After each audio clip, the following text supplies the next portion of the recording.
Hi all, welcome back to channel. എല്ലാവർക്കും സുഖമാണെന്ന് വിശ്വസിക്കുന്നു. അപ്പോൾ നമ്മൾ ഇന്നത്തെ വീഡിയോ എന്ന് പറഞ്ഞാൽ എന്താ പറയണ്ടേ, ഞാൻ പോയിട്ടുള്ള ഞാൻ മാത്രമല്ല, ഞാൻ ഫാമിലിയൊക്കെ പോയിട്ടുള്ള 2 യാത്രകളുടെ വിശേഷങ്ങളാണ് കേട്ടോ. അപ്പം വളരെ കുറച്ച് മാത്രമേ ഞാൻ വീഡിയോ എടുക്കാൻ എനിക്ക് പറ്റിയിട്ടുള്ളൂ. പിന്നെ അതിൻ്റെ റീസണും കാര്യങ്ങളൊക്കെ ഞാൻ വഴിയെ പറയുന്നുണ്ട്. അപ്പോൾ നമ്മളെ ചാനൽ ആദ്യമായിട്ട് കാണുന്നവരാണെങ്കിൽ എന്തായാലും സബ്സ്ക്രൈബ് ചെയ്ത് സപ്പോർട്ട് ചെയ്യാൻ മറന്നു പോകരുത്. പിന്നെ ഇത്രയും കാലം നിങ്ങൾ ഓരോരുത്തരും തന്ന സപ്പോർട്ടിന് ഒരുപാട് നന്ദിയുണ്ട്.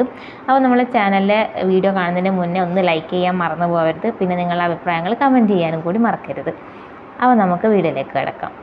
ആദ്യത്തെ യാത്ര എന്ന് പറയുന്നത് നമ്മളെ വീടിൻ്റെ കുറച്ചടുത്ത് തന്നെയായിട്ടുള്ള തിരുവങ്ങാട് അമ്പലത്തിലേക്ക് ഞങ്ങൾ പോയതാണ്. അപ്പോൾ ഇതാണ് എൻ്റെ ഏച്ചിൻ്റെ മോള് സാൻവി, പിന്നെ സനയുണ്ട്, ഏച്ചിയുണ്ട്, അമ്മയുണ്ട്, അച്ഛനുണ്ട്, ഞാനും റിക്കും. അത് നമ്മളെല്ലാവരും കൂടിയിട്ടാണ് അമ്പലത്തിലേക്ക് പോകുന്നത്. ഇങ്ങനെ എല്ലാവരും സുന്ദരികളും സുമുഖന്മാരെല്ലാം ആയിട്ട് പോകുന്നുണ്ട്. അപ്പോൾ ഈ ഒരു ഷോർട്ട് വീഡിയോ നിങ്ങൾ കണ്ടിട്ടുണ്ടാവുമല്ലോ അല്ലേ. റിക്കോർഡിന് ഉറങ്ങി എണീച്ചതായിരുന്നേ. അപ്പം മുഖത്തെല്ലാം അവൻ്റെ ചൂടൂരലൊക്കെ ഉണ്ട്. അപ്പം എനിക്കൊന്ന് ഏപ്രിൽ മാസം എടുത്ത വീഡിയോ ആണ്, ഇപ്പം ഞാൻ എഡിറ്റ് ചെയ്യുന്നത് കേട്ടോ. അമ്പലത്തിലൊക്കെ പോയിട്ട് നല്ല വീഡിയോ എടുക്കാന്നെല്ലാം വിചാരിച്ചിട്ട് നോക്കുന്നൊരു എൻ്റെ ഏച്ചീൻ്റെ മോനില്ലേ ഈ സൈഡിലിരിക്കുന്ന ആൾ, ഓൻ കിടന്നങ്ങ് ഉറങ്ങി. അമ്മേൻ്റെ കൈ വന്ന് കിടന്നിട്ട് ഉറങ്ങിപ്പോയി. അപ്പം പിന്നെ റെക്കോർഡിന് എടുക്കാൻ ആരും ഇല്ലാണ്ടായി. ഏച്ചി മോളെ പിടിച്ച്, പിന്നെ അച്ഛന് കുറേ സമയം റെക്കോർഡിന് എടുത്ത് നടക്കാനാവില്ല. അപ്പോൾ പിന്നെ വീഡിയോ എടുക്കലും അവിടെ നിന്ന് പോയി കേട്ടോ. പിന്നെ നമ്മൾ വേറെ ഭക്ഷണം കഴിക്കാനൊന്നും കയറിയിട്ടൊന്നും ഉണ്ടായിട്ടില്ല. വീട്ടിലെത്തിയിട്ട് എന്തോ ഒരു സംഭവം ഓർഡർ ചെയ്തിട്ട് പൊറോട്ട ഓർഡർ ചെയ്തിട്ട് കഴിക്കുകയാണ് കേട്ടോ ചെയ്തത്. അപ്പോൾ അമ്പലത്തിൻ്റെ ഉള്ളിലേക്കൊന്നും നമ്മൾ കയറിയിട്ടില്ല. നമ്മൾ കുറച്ച് സമയം അവിടുന്ന് ഭരതനാട്യമൊക്കെ കണ്ടിട്ടുണ്ടായിരുന്നു കേട്ടോ. അതിനുശേഷം പിന്നെ അന്നത്തെ 12 or 11 ആനയെങ്ങാനും ഉണ്ടായിനെ. അപ്പം നമുക്ക് കുടമാറ്റം കാണാം.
അപ്പോൾ ആ ഒരു വീഡിയോ അത്രയേ ഉള്ളൂ കേട്ടോ. ഞാൻ നല്ല രീതിയിൽ വീഡിയോ എടുക്കാമെന്ന് വിചാരിച്ചിട്ട് നോക്കുന്നേരം എൻ്റെ ഏച്ചിൻ്റെ മോൻ അമ്മേൻ്റെ കയ്യിൽ കിടന്നിട്ട് അങ്ങ് ഉറങ്ങിപ്പോയി കേട്ടോ. എന്നിട്ട് അവിടുത്തെ ബ്ലോക്കിലെല്ലാം അമ്മക്കും പിന്നെ കൈവേദനയാണ്, ഇവനാണെങ്കിൽ എണീപ്പിച്ചിട്ട് എണീക്കൊന്നുമില്ല.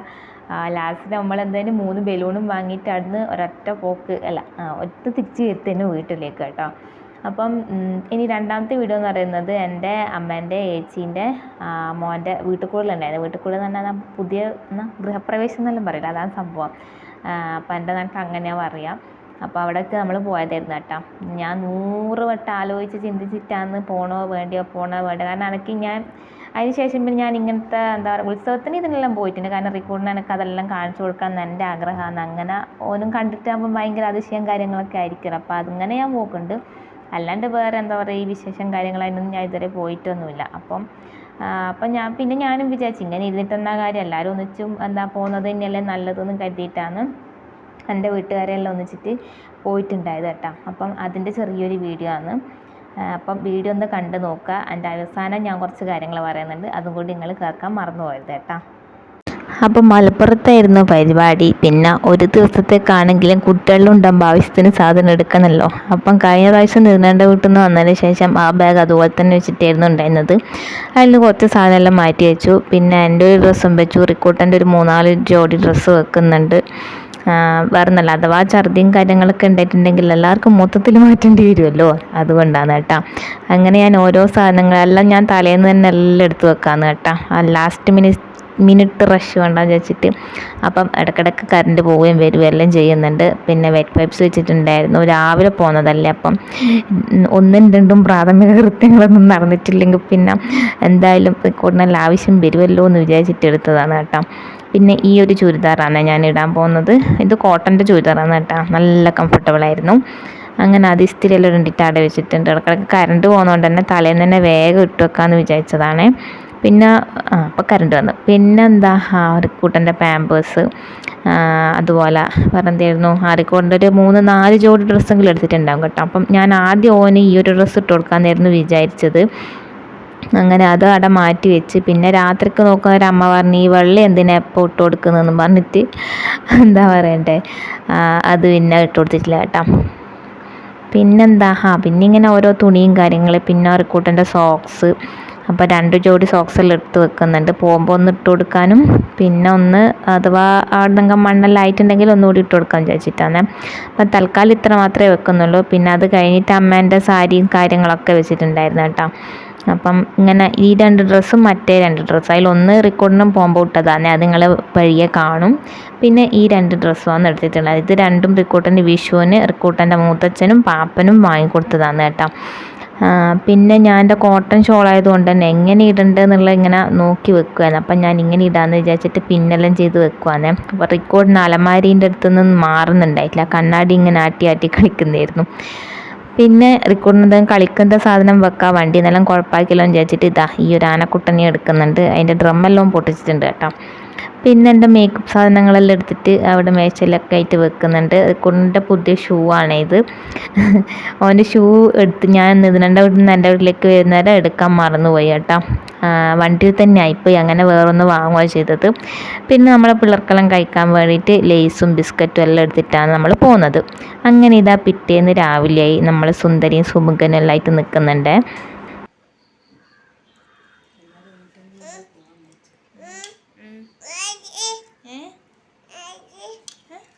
എൻ്റെ പേരെന്നാ?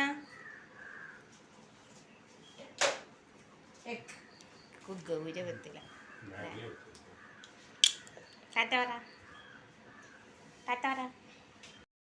അപ്പം അമ്മ ഈ ഒരു സാരിയാണ് ഇട്ടത്. ഇത് എൻ്റെ തന്നെ കല്യാണത്തിൻ്റെ അമ്മ എടുത്ത സാരിയായിരുന്നു കേട്ടോ. പിന്നെന്താ, അങ്ങനെ റിക്കോട്ടൻ റെഡിയായിട്ട് ഓനിങ്ങനെ ക്ഷമയെല്ലാം നശിച്ച് നിൽക്കുന്നതാണ്. ഏട്ടൻ ചേച്ചി 6 മണിക്ക് എത്തുമെന്ന് പറഞ്ഞിട്ട് അവർ ഏകദേശം 7 മണി കഴിഞ്ഞിട്ടുണ്ട് അതിന് എത്തുമ്പം. പിന്നെ 1 മണിക്കൂറെല്ലാം ലേറ്റ് ആയി കഴിഞ്ഞാൽ കുട്ടീൻ്റെ ക്ഷമ നശിക്കൂലേ അല്ലേ. അപ്പം അവൻ്റെ മെയിൻ ഹോബി ഇപ്പോഴത്തെ ഇതാണ് കേട്ടോ, നിലത്തുനിന്ന് എന്തെങ്കിലും എല്ലാം പെറുക്കിയെടുക്കില്ല. അപ്പം അതിൻ്റെ അടുത്ത് കാക്കത്തോല് കിട്ടിയിട്ട് അതും എടുത്ത് വരുന്നുണ്ട്. അപ്പോൾ റിക്കോട്ടൻ്റെ വോയിസ് ഇതിൽ വന്നിട്ടുണ്ടെങ്കിൽ ചിലപ്പം കമൻറ്റ് ബോക്സ് ഓഫാകാനുള്ള സാധ്യതയുണ്ട് കേട്ടോ. അങ്ങനെ റിക്കോർഡിന് ഇത് ഇറങ്ങി നിൽക്കുന്നുണ്ട്. പിന്നെ ഏകദേശം ഈ വണ്ടി കയറിയിട്ടുള്ള കുറച്ച് വീഡിയോ മാത്രമേ ഞാൻ എടുത്തിട്ടുള്ളൂ. അപ്പം ബാക്കി എന്താ കാര്യം എന്നുള്ളത് ഞാൻ പറയുന്നുണ്ട്, അതും കൂടി എല്ലാവരും കേട്ട് നോക്കുക കേട്ടോ.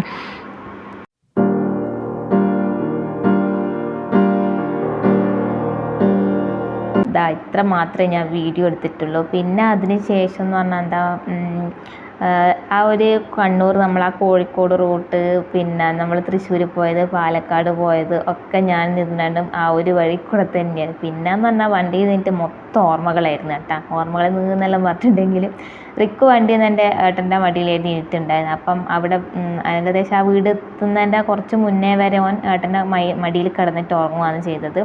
എനിക്കും പിന്നെ പ്രത്യേകിച്ച് ഉറക്കമൊന്നും വരുന്നുണ്ടായിട്ടില്ല വണ്ടിയിൽ നിന്ന്. അപ്പോൾ എൻ്റെ ചേച്ചിയും ഞാനും എല്ലാവരും AC ഇട്ടാൽ ഛർദ്ദിക്കുന്ന ആൾക്കാരാണ്. അപ്പം ചേച്ചിയും മിണ്ടാണ്ട് ഇങ്ങനെ ഇരുന്നു, ഞാനും മിണ്ടാണ്ട് ഇങ്ങനെ ഇരുന്നു.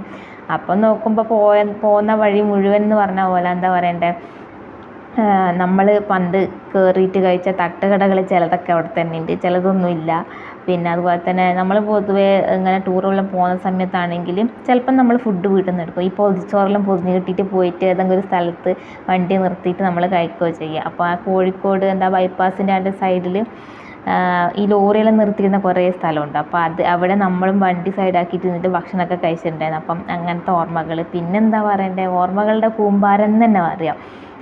വണ്ടികളിൽ നമ്മൾ മാത്രമാണ് പോകുന്നതെങ്കിൽ ഇങ്ങനെ ഗൂഗിൾ മാപ്പ് നോക്കിയിട്ട് തെറ്റായ വഴികളിൽ ഞാൻ പറഞ്ഞു കൊടുത്തിട്ട് ഏതെങ്കിലും ഒരു പുഴേൻ്റെ മുന്നിലെത്തുന്നിട്ട് പിന്നെ എനിക്ക് ചീത്ത കേൾക്കും, തിരിച്ചു വരും, അങ്ങനെയൊക്കെ ആയിരുന്നു കേട്ടോ.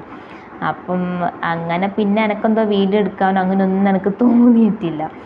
അത് കഴിഞ്ഞ് പിന്നെ ഞാൻ വിചാരിച്ചു അവിടെ വീട്ടിലെത്തിയപ്പോൾ പിന്നെ എനിക്കെന്താ ആരെയും കാണാനോ ഇതാക്കാനോ ജസ്റ്റ് എവിടെയെങ്കിലും പോയിട്ടൊന്ന് ഇരുന്നാൽ മതി എന്നുള്ള ചിന്തയായിരുന്നു.